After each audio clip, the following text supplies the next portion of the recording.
5 मार्च 1931 को महात्मा गांधी और तत्कालीन वायसराय लॉर्ड इरविन के बीच राजनीतिक समझौता हुआ, जिसे गांधी-इरविन समझौता के रूप में जाना जाता है। इसका एक बिंदु यह भी था कि हिंसा के आरोपियों को छोड़कर सभी राजनीतिक बंदियों को रिहा कर दिया जाएगा। इस समझौते के बाद सुखदेव ने गांधी जी के नाम एक पाती लिखी, जिसके जवाब में गांधी जी ने भी एक पत्र लिखा। मैं सुखदेव जी की पाती को आपके सामने रख रहा हूँ।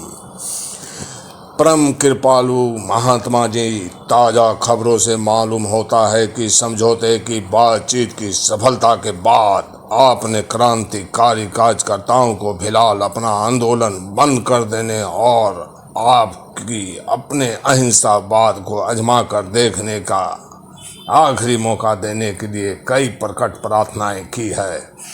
वस्तुतः किसी आंदोलन को बंद करना केवल आदर्श या भावना से होने वाला काम नहीं है। विभिन्न अवसरों की आवश्यकताओं का विचार ही अगवा लोगों को उसकी युद्ध नीति बदलने के लिए विवश करता है। माना कि सुलह की बातचीत के दरमियान आपने और एक क्षण के लिए भी ना तो दुर्लक्ष्य किया और ना ही इसे छिपा कर रखा। आपके समझौतों की अंतिम समझौता मानना हमारे हक में नहीं है।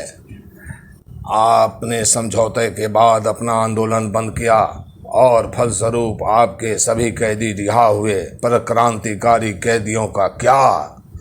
1915 ईस्वी से जेलों में बंद पड़े गदर पार्टी के सभी 20 कैदी सजा की मियाद पूरी होने पर भी अब तक जेलों में हैं। मार्शल कानून के 20 कैदी आज भी जिंदा कब्रों में दफन पड़े हैं। यही हाल बब्बर अकाली कैदियों का है। देवगढ़, काकोरी, महुआ बाजार, मछुआ बाजार, लाहौर षड्यंत्र के कैदी अब तक जेल की चहारदीवारी में बंद पड़े हुए बहुतरों कैदियों में से कुछ हैं। बहुसंख्यक क्रांतिकारी भागते फिरते हैं और उनमें से कई तो स्त्रियां हैं। सचमुच आधा दर्जन से अधिक कैदी फांसी पर लटकने की राह देख रहे हैं। उन सब का क्या?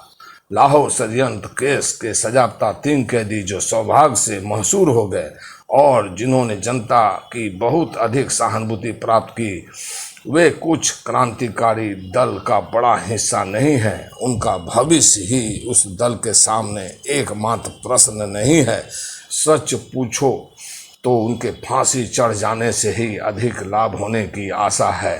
यह सब होते हुए भी आप उन्हें अपना आंदोलन बंद करने की सलाह देते हैं।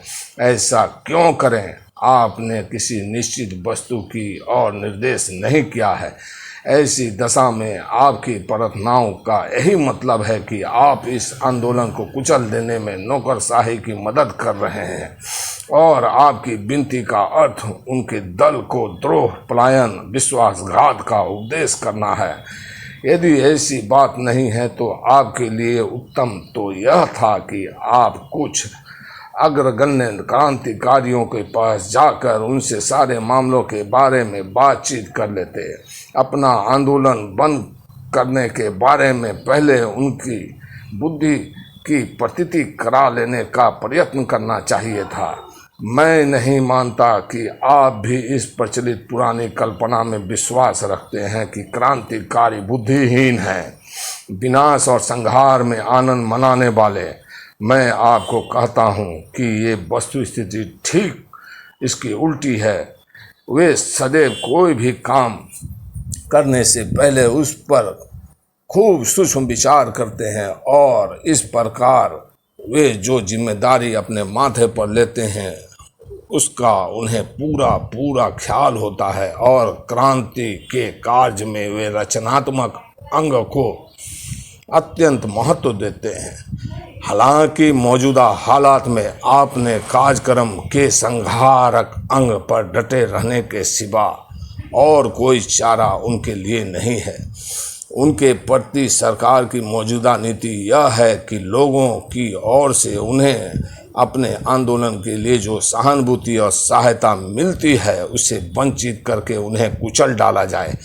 ऐसी दशा में उनके दलों में मतभेद और शिथिलता पैदा करने वाली कोई भी भावपूर्ण अपील एकदम बुद्धिमानी से रहित और क्रांतिकारियों को कुचल डालने में सरकार की सीधी मदद करने वाली होगी।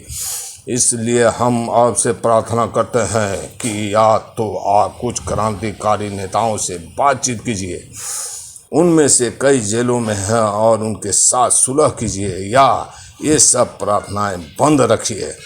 कृपा कर हित की दृष्टि से इन दो में से कोई एक रास्ता चुन लीजिए और सच्चे दिल से उस पर चलिए।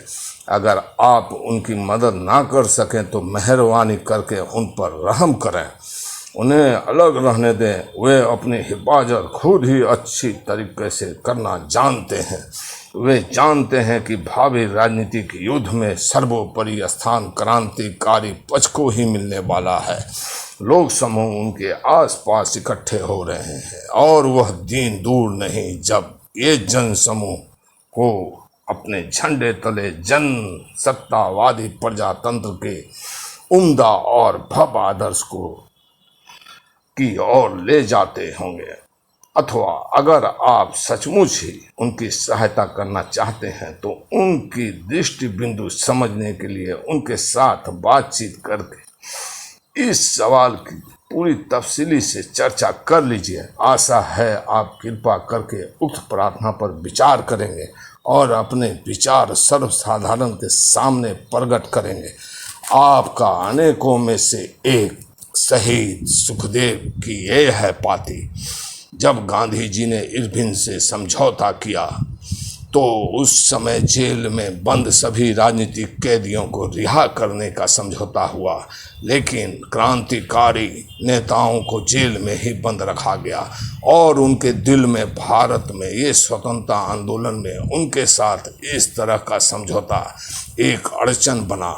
और उनके दिल में क्या गुजर रहा होगा, क्या उन्हें लग रहा होगा कि हमारा देश स्वतंत्र होगा, क्रांतिकारी अपनी मंजिल को पा सकेंगे, या गांधी की अहिंसा सफल होगी, या गांधी के मंजिल को पाने में कितनी और समय लगेगा। इन सभी बातों को दिल में रख के हमारे शहीद सुखदेव जी ने गांधी जी को एक पाती लिखी थी और गांधी जी ने इस पाती का खुला जवाब भी दिया था, जो तत्कालीन अखबार नव भारत में छपा था।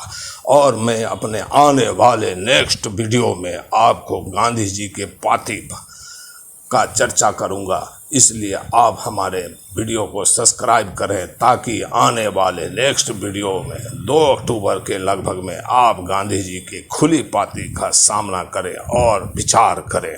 धन्यवाद।